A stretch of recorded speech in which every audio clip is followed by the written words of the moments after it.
À partir d'aujourd'hui, tu ne fais plus partie de cette famille. Voilà le cadeau que mon père m'a fait le jour de la fête des pères, une lettre de fin de garde accompagnée des mots qui ont envoyé ma vie dans une toute nouvelle direction. Venez avec moi alors que je raconte cette histoire pour comprendre pourquoi un père traiterait son enfant de cette façon et pour découvrir comment j'ai réussi à survivre après avoir été chassé de l'endroit que j'appelais autrefois ma maison. Bonjour à tous, je suis Silu, 25 ans. En ce moment, je vis seul derrière une casse, l'une des plus grandes du Texas. Ma vie ces jours-ci est assez simple. Je me réveille tôt et passe la majeure partie de ma journée à travailler, entouré par le bruit des chariots élévateurs, l'odeur de l'huile de moteur et des piles de caisses métalliques. En général, je rentre tard, je mange un morceau rapidement et je me couche tôt. Personne ne prend de mes nouvelles ni ne se mêle de mes affaires. Tout se déroule comme une routine qui n'a pas besoin d'explication. Avant mes 15 ans, j'avais une famille. Ce n'était pas une famille heureuse, mais c'était tout ce que j'avais à quoi me raccrocher à l'époque. J'ai grandi dans une petite maison de banlieue, où je pensais être autorisé à rester tant que je me comportais bien.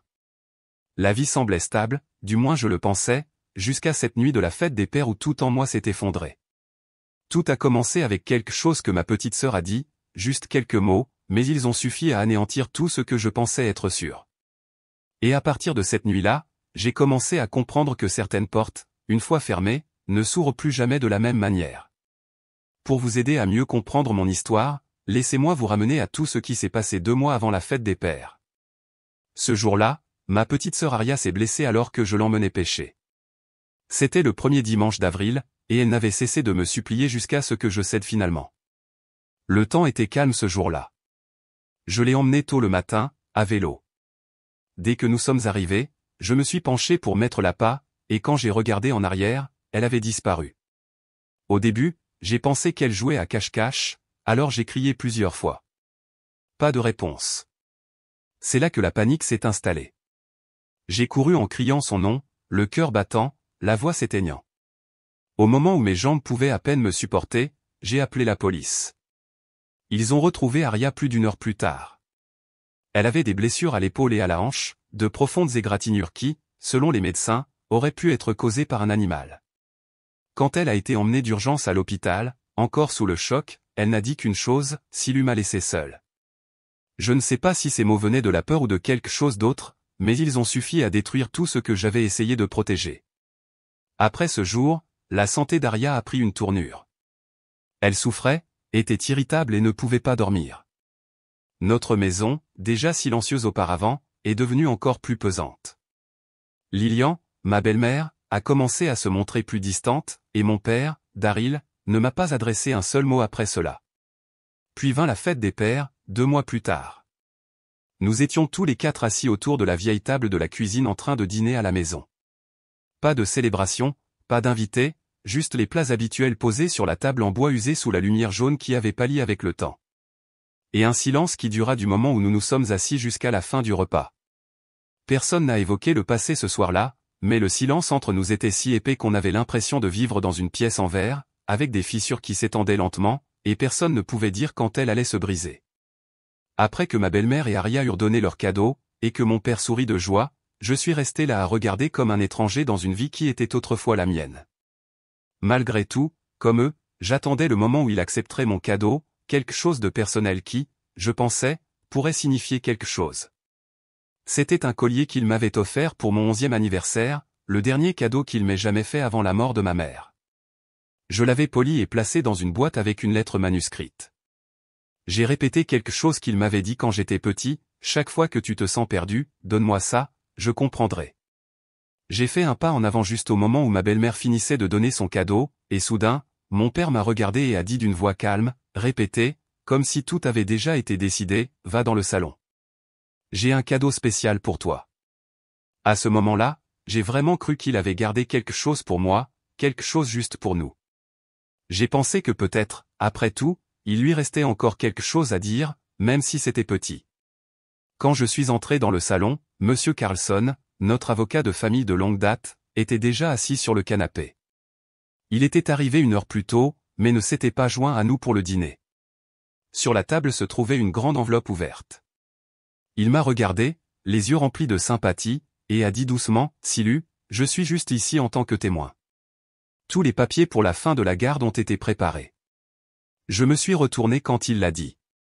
Mon père se tenait dans l'embrasure de la porte, sans détourner le regard.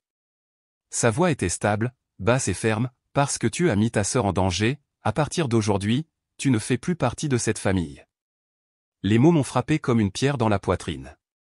J'ai fait un demi-pas en arrière. Mes lèvres tremblaient alors que je forçais la seule question que je pouvais formuler, est-ce à cause de la partie de pêche? Même en posant la question, je savais que je n'avais pas besoin de réponse. J'ai avalé difficilement et j'ai fait un pas en avant, essayant de me stabiliser, puis rassemblant tout le courage qui me restait, j'ai dit, la voix tremblante, je suis désolé, je ne voulais pas, je n'ai jamais voulu lui faire de mal. Après cela, j'ai dit tout ce que je pouvais. Je lui ai dit que je ne m'approcherais plus jamais d'Aria si c'était ce dont il avait besoin. J'ai admis que j'avais été imprudent. J'ai pris le blâme, mais je lui ai dit que je n'avais jamais voulu causer de tort. J'ai imploré une chance, même la plus petite, mais après toutes les supplications, il est resté silencieux. Un instant plus tard, il s'est tourné vers Lilian et a dit « Descends sa valise ». Ma belle-mère n'a rien dit. Elle est montée à l'étage, puis est redescendue en portant ma vieille valise grise. Mon père s'est dirigé vers la porte d'entrée, l'a ouverte et a jeté la valise sur la pelouse. J'ai été poussé hors de la porte quelques secondes plus tard. La boîte cadeau dans mes mains s'est envolée avec moi. Le couvercle s'est ouvert, le collier s'est répandu, glissant sur les carreaux du porche jusqu'à ce qu'il s'arrête. J'ai heurté violemment les marches. Mon bras a encaissé le choc de la chute et mes genoux se sont écorchés. Ma main a effleuré le collier, et à ce moment-là, des souvenirs sont revenus en trombe, de ma mère, des promesses de mon père et du regard dans mes propres yeux à l'époque où je croyais encore qu'il les tiendrait. Je me suis forcé à me lever, je me suis penché pour ramasser ce qui restait de moi, puis j'ai levé les yeux vers lui et j'ai demandé, la voix étranglée, « Pourquoi prends-tu toujours son parti? Ce n'est même pas ta vraie fille. » Avec ce même ton égal, sans la moindre émotion, il a répondu, « Elle est ma vraie fille, et toi, tu n'es plus rien. » Ce n'était pas seulement une déclaration, c'était une fin. J'ai senti une porte claquer en moi, scellant tout ce que je croyais autrefois être vrai. J'habitais avec lui et avec ma mère biologique jusqu'à son décès quand j'avais 12 ans. 3 mois après ses funérailles, il a ramené à la maison une femme nommée Lilian et une fillette de 7 ans nommée Aria. Il n'y a eu aucune explication. On s'attendait simplement à ce que je l'accepte. Mais après la confession de Daryl, j'ai enfin compris. Aria était le résultat d'une liaison qui avait commencé avant la mort de ma mère. Lilian n'était pas venue pour remplacer ma mère, elle avait déjà une place dans le cœur de mon père bien avant. Depuis le jour où elle a emménagé, Lilian s'est toujours montrée douce avec lui, mais dans son dos, elle me parlait à peine. Lentement, j'ai commencé à me sentir comme une pièce supplémentaire dans leur famille parfaite, et Aria, même enfant, savait exactement où elle se situait. Un regard au bon moment, une phrase bien choisie, et j'étais mis de côté sans que personne n'ait besoin de le dire à voix haute. Après que la porte se soit refermée derrière moi, je suis resté assis longtemps sur les marches du porche. Je n'attendais pas qu'elle se rouvre. J'avais juste besoin d'être sûr qu'il ne restait plus rien nous revenir. En tirant ma valise à travers le portail, j'ai entendu une voix douce m'appeler derrière moi. C'était Madame Velma, la voisine âgée qui habitait à côté. Elle s'est approchée après avoir vu tout se dérouler, les yeux fixés sur moi comme si elle voyait quelque chose qu'elle ne pouvait pas réparer. Elle a glissé une petite liasse d'argent dans ma main et a murmuré, « Ne meurs pas, d'accord? Je n'ai pas les moyens de t'accueillir, mais viens me trouver si les choses deviennent trop difficiles. » Juste après, sa fille est apparue. Voyant sa mère se tenir à côté de moi, elle lui a doucement tiré le bras et a dit, assez fort pour que nous l'entendions tous les deux, « Arrête de t'impliquer avec cette famille. » Entre, maman. Madame Velma n'a pas dit un mot de plus. Sa fille l'a ramenée à l'intérieur et la porte s'est refermée derrière eux, silencieuse comme un triste signe de ponctuation. Je suis resté près du portail quelques secondes de plus. L'argent était toujours dans ma main, et cet argent même m'a conduit dans un endroit complètement inconnu. Cette nuit-là, je ne savais pas où j'allais, mais j'étais sûr d'une chose, quoi qu'il arrive, cela ne commençait plus à partir de ce seuil. J'ai quitté ce quartier familier la même nuit, n'emportant qu'une vieille valise, une lettre de fin de garde, un collier dans ma poche et une poignée de dollars que Madame Velma avait glissé dans ma main, la dernière trace de gentillesse qui n'avait pas encore fermé sa porte. Je ne savais pas où j'allais. Je savais juste que je devais m'éloigner le plus possible de cet endroit. Les rangées de maisons de banlieue s'estompaient derrière moi comme un chapitre coupé net de ma mémoire. Le lendemain matin, je suis resté immobile devant une petite gare routière à la périphérie de la ville. J'ai examiné la carte des itinéraires, ligne par ligne, à la recherche d'un nom familier, la ville où ma grand-mère habitait quand j'étais petit. Je ne me souvenais pas de l'adresse exacte. C'était quelque part plus à l'est, avec un vieux toit de tuiles et une orangeraie dans la cour arrière. J'ai dépensé presque tout mon argent pour un billet et je suis monté dans le premier bus, m'accrochant à l'espoir fragile que si j'y arrivais, elle pourrait m'ouvrir les bras comme elle le faisait quand je fuguais de l'école quand j'étais enfant. Mais j'avais tort. Je suis descendu au mauvais arrêt. La ville où je suis arrivé n'avait pas d'oranger, pas de vieux toit de tuiles et personne ne m'attendait. J'ai marché un peu et j'ai posé des questions à quelques personnes âgées sur le trottoir, mais personne n'a reconnu le nom que j'ai donné. Cet après-midi-là, je me suis assis sur les marches d'une vieille boulangerie qui était fermée depuis longtemps, regardant le soleil se coucher derrière les voies ferrées, incertain quant à savoir si je devais continuer à avancer ou essayer de faire marche arrière, non pas qu'il y ait quoi que ce soit ou revenir. Cette nuit-là, j'ai dormi derrière un entrepôt, et tout ce que je pouvais penser, c'était, si je ne pouvais même pas retrouver mon chemin vers un endroit que j'appelais autrefois chez moi, comment étais-je censé croire en quoi que ce soit d'autre? Le lendemain, je suis arrivé dans une autre ville, une ville avec un centre de jeunesse dont j'avais entendu quelqu'un parler en me promenant dans les rues. J'ai fait la queue, entouré d'autres enfants, certains avec de la terre sur le visage, agrippant des sacs à dos usés, d'autres avec rien. Quand ce fut mon tour, j'ai tout expliqué à l'employé, que mon père biologique m'avait mis à la porte, que je n'avais pas de tuteur et nulle part où rester. Elle m'a regardé, feuilletant des formulaires, puis elle m'a demandé si j'avais une plainte officielle, un rapport de mauvais traitement ou une déclaration des autorités locales. J'ai secoué la tête.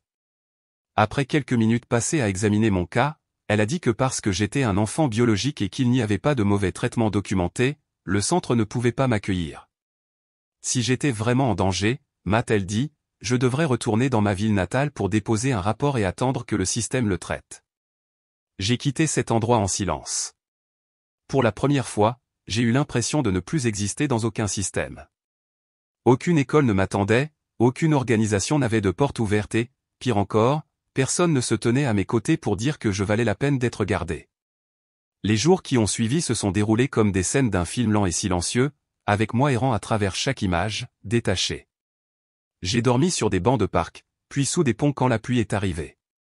Certains soirs, je parvenais à récupérer les restes de nourriture d'un fast-food, d'autres soirs, je buvais aux bornes d'incendie et j'attendais le matin. Mes vêtements séchaient sur moi après la pluie. Après un certain temps, mes chaussures ont commencé à se défaire, mais j'ai gardé le collier dans ma poche, le film reliant à un passé que je ne savais pas si je devais pleurer ou ressentir. Un soir, j'ai eu une forte fièvre après être resté trop longtemps dans le froid. Mon corps brûlait, ma tête palpitait et chaque articulation me donnait l'impression d'être en feu. Je me suis traîné jusqu'à une station-service au bord de la route, je me suis effondré à côté d'une benne à ordures et je me suis assis la trempée de sueur comme si j'avais couru pendant des kilomètres. Personne ne s'est arrêté. J'ai lutté pour garder les yeux ouverts, mais je n'y suis pas parvenu. Quand je suis revenu à moi, j'étais allongé sur un morceau de carton recouvert d'un manteau épais. À côté de moi était assis un homme avec une longue barbe, des cheveux en désordre, un visage mince, mais des yeux qui semblaient d'une manière ou d'une autre grands ouverts. Il tenait une bouteille d'eau ouverte dans une main. Quand il m'a vu bouger, il a dit d'une voix rauque, froide et craquelée, « Tu es réveillé. Tu as eu une sacrée fièvre. J'ai cru que tu étais parti. » Après ces mots de l'étranger qui m'avait sauvé la vie, j'ai fait un faible signe de tête, puis j'ai refermé les yeux, trop fatigué pour parler. Je ne connaissais pas son nom à l'époque, mais quelques jours plus tard, j'ai commencé à l'appeler Roi. J'ai vécu avec Roi pendant près d'un mois derrière un entrepôt abandonné à environ 5 km du centre-ville d'El Paso. C'était une étroite bande de terrain adossée à une rangée de conteneurs rouillés, avec une bâche et quelques planches de bois aménagées en un abri de fortune. Roi appelait cela le coin oublié, un endroit que personne ne regardait, où personne ne se souciait de qui vivait ou mourait. Pendant les premiers jours, j'ai à peine parlé. Je me suis recroquevillé dans un coin et je n'ai pratiquement pas bougé de toute la journée. La nuit, je dérivais entre le sommeil et l'éveil, hanté par l'image des yeux de mon père et de cette porte qui claquait comme le rejet final. Il y a eu des nuits où je me suis réveillé en sursaut, le cœur battant si fort que cela me faisait mal au dos, trempé de sueur froide. Je n'en ai jamais parlé à personne. Je ne savais même pas ce que je dirais. Dès le moment où je suis arrivé, Roi ne m'a jamais posé beaucoup de questions. Il enroulait son vieux manteau autour de sa taille tous les matins, prenait son chariot et se dirigeait vers la zone industrielle. En fin d'après-midi, il revenait avec un sac en plastique rempli de tout ce qu'il avait récupéré, parfois de la nourriture, généralement des déchets. Il mangeait toujours en silence et le dos tourné vers moi, comme s'il était depuis longtemps habitué à être seul. Je restais assis là à regarder, mon estomac se contractant à chaque bouchée qu'il prenait. La faim me donnait l'impression de m'estomper, comme si je me penchais trop dans une direction, je pourrais disparaître complètement, et personne ne le remarquerait. Après 3 jours comme ça, je tenais à peine, affamé et épuisé par des rêves agités. La 4e nuit, alors que Roi était assis en train de dépouiller le plastique d'un faisceau de fils, j'ai finalement murmuré, presque à moi-même, je ne sais pas quoi faire. Roi n'a pas levé les yeux. Il a dit lentement, si tu ne peux pas te sauver toi-même, personne ne va te sauver. Ce n'était pas fort, mais ça a frappé comme un coup de marteau sur le crâne, résonnant à travers tout ce qui me restait à l'intérieur. Je suis resté immobile pendant quelques minutes à le regarder. Il a continué à travailler, se souciant peu de savoir si je l'entendais, mais je savais que cette phrase venait d'une vie qui avait payé le prix pour la dire. Quand il était en train de lasser ses chaussures pour partir le lendemain matin, je me suis levé et je l'ai suivi. Aucun mot n'a été échangé. Il n'avait pas besoin de demander. Nous avons poussé le chariot vers le vieux quartier du marché où les bennes à ordures débordaient et où les ateliers automobiles abandonnés laissaient derrière eux des piles de ferraille. Roi a commencé à me montrer tout, comment distinguer les métaux par leur poids, comment utiliser un aimant pour les tester, comment séparer l'aluminium de l'acier et comment enrouler proprement le fil de cuivre. Il m'a appris à faire fondre le revêtement en plastique avec un briquet, à casser la coque d'un réfrigérateur pour accéder au moteur et à négocier sans se faire arnaquer. Ce que les autres considéraient comme des déchets, Roi le voyait comme des ressources, et pour moi, c'était la seule chance qu'il me restait de survivre. 3 semaines plus tard, je connaissais tout son itinéraire. Nous avions un horaire de ramassage pour chaque bloc et nous savions quand chaque entreprise jetait ses déchets. Parfois, nous ramenions de vieux réfrigérateurs, des ventilateurs cassés, même des fils de construction. Nous évitions les territoires déjà revendiqués par d'autres groupes, bien que ce ne fût pas toujours possible. À ce moment-là, je ne me souciais plus de la faim, mais mes pensées tournaient encore sans cesse autour de ma famille. Une fois, je me suis échappé de Roi et je me suis arrêté dans un vieux cybercafé. Je me suis connecté à mon ancien compte et j'ai cherché la page Facebook de ma belle-mère. Ce que j'ai vu m'a complètement anéanti. Elle était là en train de publier des photos de vacances, tous les 3 souriant comme si rien ne s'était jamais mal passé. J'ai vu le visage de mon père souriant comme il le faisait quand ma vraie mère était encore vivante. Après l'arrivée de Lilian, j'ai rarement revu ce sourire, et maintenant, d'une manière ou d'une autre, il était revenu, seulement après que j'ai disparu de sa vie.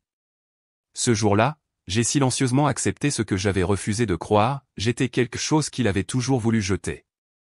Il avait juste besoin d'une excuse. Et à partir de ce moment-là, je me suis promis que je ne retournerai jamais dans cette maison, pas même une seule fois. Les jours qui ont suivi, j'ai continué à travailler aux côtés de Roi. C'est devenu ma façon d'oublier, d'engourdir la douleur que je portais, même si je savais au fond de moi que la vie n'allait jamais cesser de me mettre à l'épreuve. Un après-midi de la mi-juin, 2 hommes étranges se sont présentés alors que j'étais accroupi derrière un atelier de CVC en train de ramasser des câbles errants. L'un d'eux a tiré ma chemise par derrière, et sans dire un mot, l'autre a fracassé un tuyau métallique directement dans mon dos. Je me suis effondré sur le trottoir, essayant de me relever, seulement pour être frappé à nouveau, violemment dans les côtes. Je ne me souviens pas de ce qu'ils ont dit, juste du sang qui coulait jusqu'à mes lèvres, de la poussière qui me soufflait dans les yeux, tout devenant flou avant que la douleur ne prenne le dessus et que je perde connaissance. Roi m'a retrouvé plus d'une demi-heure plus tard. Il m'a traîné jusqu'à notre abri et a nettoyé le sang avec un chiffon imbibé d'eau provenant de bouteilles récupérées. Cette nuit-là, au milieu de la douleur, mon esprit est retourné à l'ancienne cuisine de ma famille, à l'odeur de viande grillée les dimanches soirs et au doux fredonnement de ma mère dans la salle de bain quand elle était encore vivante. Je me suis souvenu de la promesse que mon père lui avait faite alors qu'elle était mourante, je m'occuperai du garçon, je le promets. Et de ce souvenir, une colère sourde s'est logée dans ma poitrine, pas forte, pas montante, mais inébranlable. Chaque fois que quelqu'un mentionnait Fresno, l'endroit où j'ai grandi, j'avais l'impression d'être poignardé à nouveau. Ce nom hantait encore mes nuits sans sommeil, autrefois un symbole de chez moi, maintenant un endroit où je ne serais jamais autorisé à retourner. Cette première année s'est écoulée dans le silence et la lutte. Roi a commencé à tousser davantage et à marcher plus lentement. Je l'ai emmené dans une clinique caritative. Tout ce qu'ils lui ont donné, c'est du sirop contre la toux et des conseils pour se reposer. Peu de temps après, par un matin froid, je me suis réveillé et il était parti. J'ai cherché autour de l'entrepôt et j'ai finalement trouvé Roi recroquevillé sous la bâche derrière notre chariot, son corps froid et immobile. Je suis resté assis à côté de lui pendant des heures. Plus tard, j'ai appelé le centre de santé le plus proche. Ils sont venus avec une camionnette réfrigérée, sans sirène, sans adieu. Quelques jours plus tard, on m'a dit qu'il serait enterré dans la section des personnes non réclamées de la ville, une petite parcelle, pas de pierre tombale, juste un pieu en bois avec un numéro. Je suis resté là seul, regardant l'homme qui m'avait sauvé la vie être descendu dans le sol, sans que personne d'autre ne soit présent à part moi et un ouvrier silencieux tenant une pelle. À partir de ce moment-là, j'ai su que je n'avais plus le luxe du choix. Soit je me relevais, soit je finirais comme Roi, enterré dans un lot anonyme que personne ne visiterait jamais. Après la mort de Roi, quand j'avais 17 ans, j'ai pris la même charrette qu'il avait laissée derrière lui et j'ai continué son parcours pendant presque un an. J'ai appris à parler aux propriétaires de casse et à négocier des dépôts réguliers. J'ai ouvert un compte bancaire en utilisant une vieille carte de sécurité sociale que j'avais encore dans mon portefeuille. J'ai signé un contrat de fourniture avec un dépôt de recyclage à l'extérieur de la ville. Certains jours, ils me refoulaient, d'autres jours, ils me sous-payaient, mais je n'ai jamais manqué une livraison. 2 ans plus tard, j'ai économisé suffisamment pour acheter une charrette plus solide. J'ai loué un petit terrain au bord de la route pour l'utiliser comme point de collecte. Chaque semaine, je ramassais, pesais, enregistrais et réinvestissais, un système que j'avais appris seul et que personne ne m'avait montré. À 20 ans, j'ai acheté un camion d'occasion, engagé un mécanicien pour le réparer et peint un logo sur le côté, Silent Reclin. J'ai enregistré un numéro d'entreprise, déclaré mes impôts et embauché 3 personnes qui avaient vécu en marge comme moi pour couvrir différents itinéraires. Une fois que l'entreprise a été officielle, j'ai loué un terrain plus grand à la périphérie d'El Paso, un ancien relais routier. J'ai construit un entrepôt avec des poutres en acier et des tôles restantes provenant de sites abandonnés. Les nuits venteuses, le toit vibrait comme des sirènes lointaines. Je vivais dans une pièce étroite à l'arrière, dormais sur un lit pliant et cuisinais sur un réchaud à gaz appuyé contre le mur. Je me réveillais avant le lever du soleil chaque matin, traçais des itinéraires et effectuais des livraisons ponctuelles. Quand il pleuvait, je portais un poncho déchiré et attendais dans les flaques pour ramasser des fils de cuivre trempés. Quand le soleil brillait de 1000 feux, je revenais en sentant le fer brûler. L'entreprise s'appelait Silent Reclin. J'ai peint le nom à la main sur un panneau en bois devant, un rappel que je vis tranquillement, ramassant ce qui était autrefois jeté et le transformant en quelque chose de valeur. Les bénéfices mensuels suffisaient à faire fonctionner les choses. Certains mois, il me restait quelques centaines de dollars, d'autres fois, je devais puiser dans les réserves. Je mangeais toujours des nouilles instantanées le soir, portais le même vieux chapeau chaque matin et utilisais les chaussures usées que Roi avait laissées derrière lui, mais au moins je n'étais pas assis sur un trottoir à attendre que quelqu'un me jette une pièce. Ma vie à ce moment-là était stable, mais chaque fois que je regardais le collier dans mon portefeuille ou ouvrais la vieille lettre pliée avec des plis décolorés, j'avais l'impression d'être au bord d'un vieux souvenir, un endroit qui était autrefois chez moi, puis avait disparu en un clin d'œil avant que je puisse me retourner. Au cours des 6 années qui se sont écoulées depuis le jour où j'ai été chassé, j'ai trébuché plus d'une fois. Il y a eu des moments où j'ai voulu tout abandonner. Les nuits orageuses, je restais seul dans l'entrepôt à regarder mon ombre onduler sur le mur en tôle déformée et je me demandais si je vivais vraiment ou si je ne faisais que prolonger quelque chose qui s'était terminé il y a longtemps. Je suis passé d'un enfant avec une mère et un père à quelqu'un que personne n'attendait. J'ai survécu grâce à un travail dont la plupart des gens se détournent. Certains me regardaient avec pitié, d'autres comme si j'étais une tache sur la société, mais pour moi, le travail que Roi avait laissé derrière lui était la chose la plus honorable que j'ai jamais eue. Sans lui, sans cette charrette usée, l'odeur de sueur et d'huile de moteur imprégnée dans des gants déchirés, je serais probablement mort quelque part dans une ruelle tranquille, sur un banc oublié, et personne ne se serait même souvenu de mon nom. Un après-midi de mi-octobre, j'ai entendu quelqu'un m'appeler par mon nom alors que j'étais garé dans une station-service près de la frontière du Nouveau-Mexique. La voix était tremblante, faible et remplie d'incrédulité. Je me suis retourné et je n'en croyais pas mes yeux. Pendant quelques secondes, c'était Madame Velma, la femme qui avait autrefois serré ses derniers dollars dans ma main avant que sa fille ne l'éloigne. Après toutes ces années, elle avait l'air plus mince, ses cheveux étaient devenus presque entièrement blancs. Elle tenait un petit sac cadeau, comme si elle venait de faire un long voyage. Elle m'a regardé pendant longtemps, puis s'est avancée et m'a enlacé sans dire un mot. Un instant plus tard, sa voix tremblant d'émotion, elle m'a murmuré à l'oreille, « J'ai pensé à appeler la police, mais j'avais peur qu'il ne te traite encore plus mal que les gens dans cette maison. » Quand elle m'a embrassé, je suis resté figé, laissant mes larmes tomber sur l'épaule effilochée de ma vieille chemise de travail. Puis j'ai répondu en murmurant, « Vous avez déjà fait plus que quiconque n'ait jamais fait. » Après une courte conversation, un de ses proches est venu la chercher. Avant de partir, elle s'est retournée et a demandé, « Pouvez-vous me donner une adresse? Je veux vous envoyer quelque chose pour Thanksgiving. » Au début, j'allais dire non. La peur était toujours là, la peur de s'ouvrir et de laisser quelqu'un entrer dans une vie que j'avais lutté pour reconstruire. Mais ensuite, j'ai regardé cette femme, la seule personne qui s'était avancée vers moi ce soir-là et m'avait remis son dernier argent, non pas par pitié mais par compassion sincère, et je n'ai pas pu la refuser. Sur le chemin du retour vers El Paso, j'ai conduit plus lentement que d'habitude. À chaque kilomètre qui passait, ma poitrine se sentait vide. En quelques brefs instants, Madame Velma m'avait tout dit, juste assez pour reconstituer toutes les choses que je n'avais jamais comprises, celles que je n'avais jamais osé demander. Pendant sa dernière année de lycée, Aria m'avait vu une fois lors d'une excursion. Je poussais ma charrette dans un parc à près de 130 km de notre ancienne maison. Elle est restée là longtemps, craignant de m'appeler par mon nom et ayant peur de s'approcher. Quand elle est rentrée à la maison, elle l'a dit à ma belle-mère, mais au lieu de l'encourager à dire la vérité, la femme l'a froidement averti que si elle ouvrait un jour la bouche, mon père la chasserait comme il l'avait fait avec moi. Et Aria, hantée par le souvenir de la façon dont il m'avait chassé, a choisi le silence. Elle a continué à aller à l'école et à vivre dans cette maison, mais de nombreuses nuits, elle n'arrivait pas à dormir. Elle avait de la fièvre, hantée par des rêves où je me tenais devant la porte d'entrée, trempé, ne disant rien, puis disparaissant. À 21 ans, Aria a été diagnostiquée avec une insuffisance rénale chronique. C'est alors que, lorsque les médecins ont demandé des antécédents médicaux familiaux et des donneurs potentiels, elle a finalement tout dit à mon père, comment elle s'était cachée exprès pendant la partie de pêche pour attirer toute son attention sur elle. Mon père est resté silencieux pendant longtemps après sa confession. Après cela, il a commencé à boire beaucoup, a cessé d'aller travailler et a passé ses journées dans le garage à regarder la télévision avec le volume coupé. Chaque fois que quelqu'un mentionnait mon nom, il baissait la tête et ne disait rien. Quelques mois après le diagnostic d'Aria, ils ont vendu la maison pour rembourser les dettes et couvrir ses frais médicaux, mais l'assurance ne couvrait pas suffisamment, et la liste des transplantations était désespérément longue.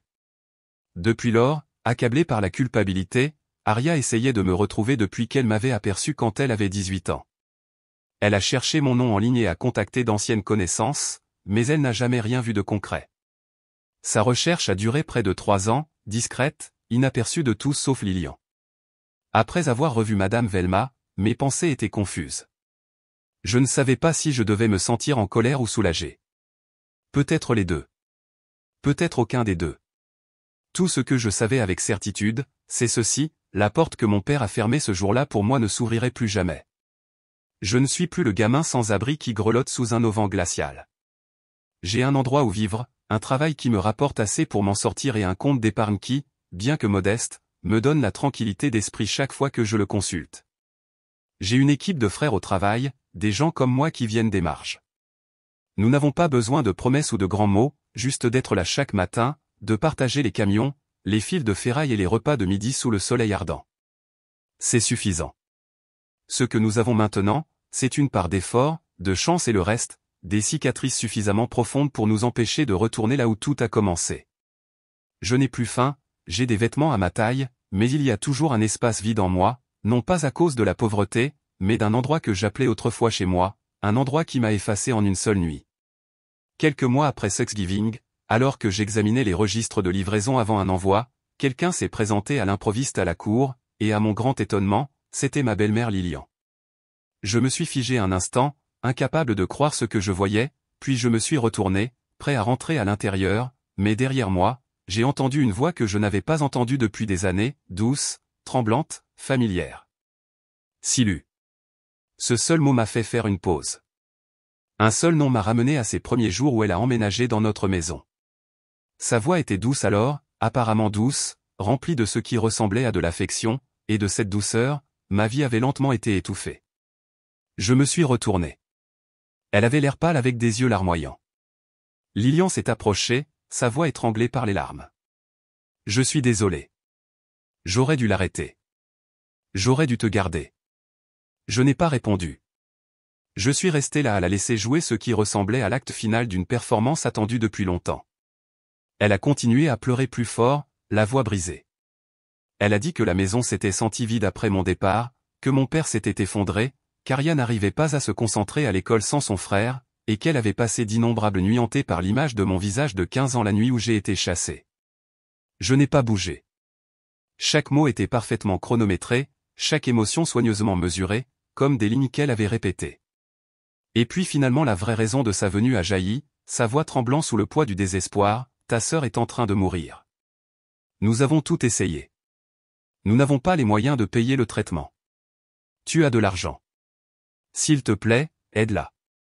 Au moment où ces mots ont atterri, quelque chose de creux s'est resserré dans ma poitrine.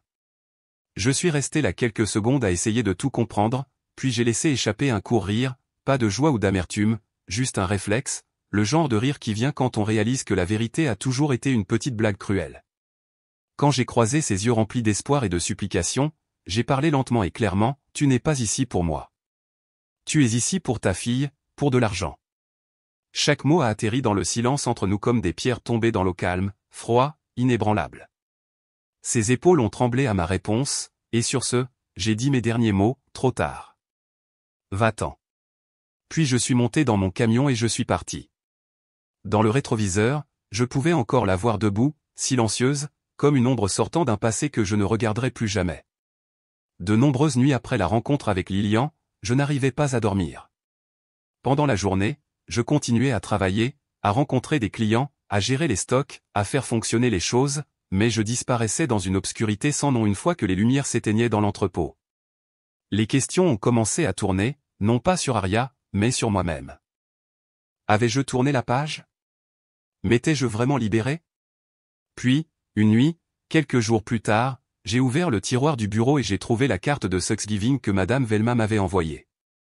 À l'intérieur, elle avait écrit son numéro de téléphone fixe et un court message, « Appelle-moi si tu as besoin de quoi que ce soit. Je serai là. » Elle avait toujours été comme ça, essayant toujours de s'accrocher à moi de toutes les manières possibles. Même si elle n'était pas de ma famille par le sang, elle était comme roi, quelqu'un qui empêchait les derniers morceaux de mon humanité de s'effondrer. Je suis resté là longtemps avant de composer le numéro. Le téléphone n'a sonné que 2 fois avant que quelqu'un ne décroche. Quand elle a entendu ma voix, Madame Velma ne m'a pas attendu pour parler. Elle a juste laissé échapper un doux soupir, a fait une pause de quelques secondes pour stabiliser sa respiration, puis a commencé à tout me raconter d'un ton bas et doux. Elle n'avait pas pu arrêter d'y penser après m'avoir croisé à la station-service. Quelques semaines plus tard, elle a visité l'hôpital où Aria était soignée. Au début, elle avait seulement prévu de se tenir devant la chambre un instant et de partir, mais quand elle est arrivée là-bas, elle a vu Aria pleurer. Il n'y avait personne d'autre dans la pièce, juste elle allongée immobile entre 4 lignes et le doux ronronnement de la machine de dialyse. Madame Velma n'a pas pu se retenir.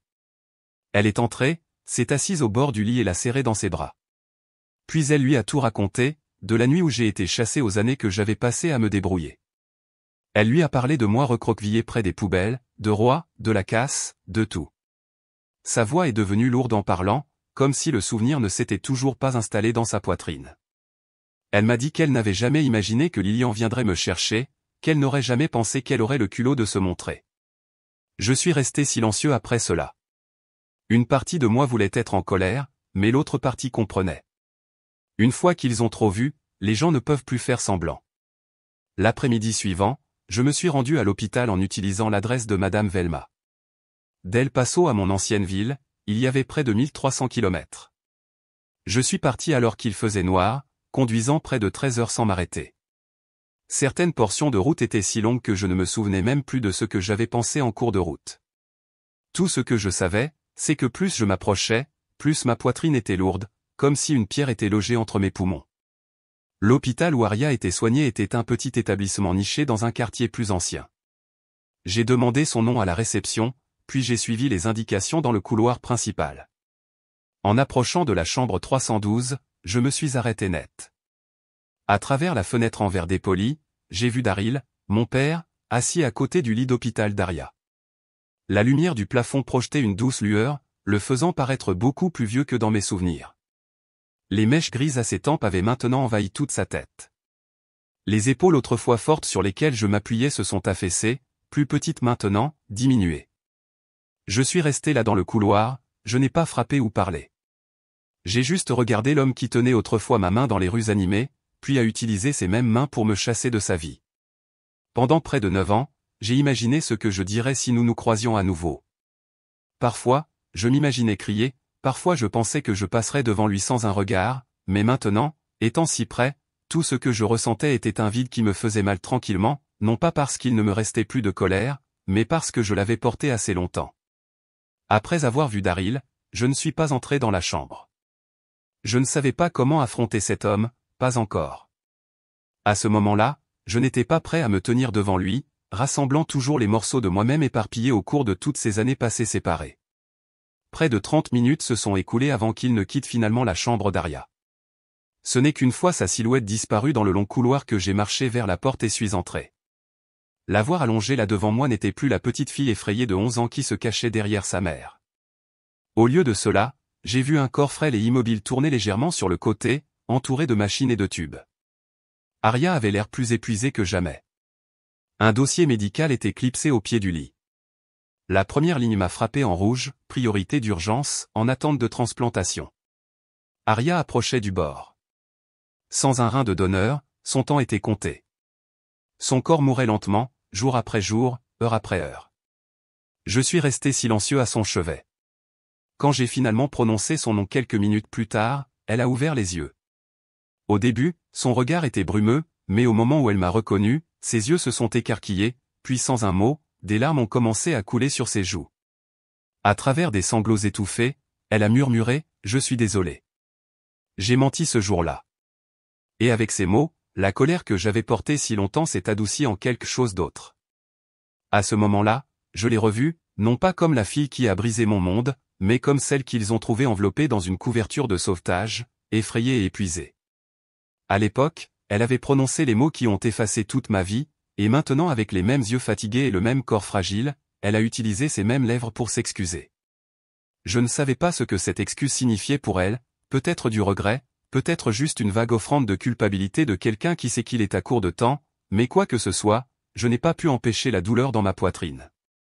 J'ai doucement tiré une chaise à côté de son lit, je me suis assis et j'ai pris sa main. Elle était si froide et petite. Je n'arrivais pas à croire que c'était la même main qui avait dirigé ma vie sur un chemin si différent. Ma voix était stable, pas forte, juste assez pour nous deux. Je ne suis pas en colère contre toi. Je suis en colère contre les adultes qui n'ont jamais posé une seule question.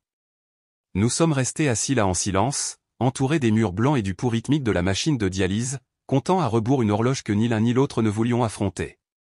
Pour la première fois en près d'une décennie, nous étions assis côte à côte, non pas à cause du sang, mais à cause d'une enfance qui ne s'était jamais vraiment guérie. Le lendemain matin, je suis retourné à l'hôpital pour finaliser le paiement de la procédure de transplantation d'Aria.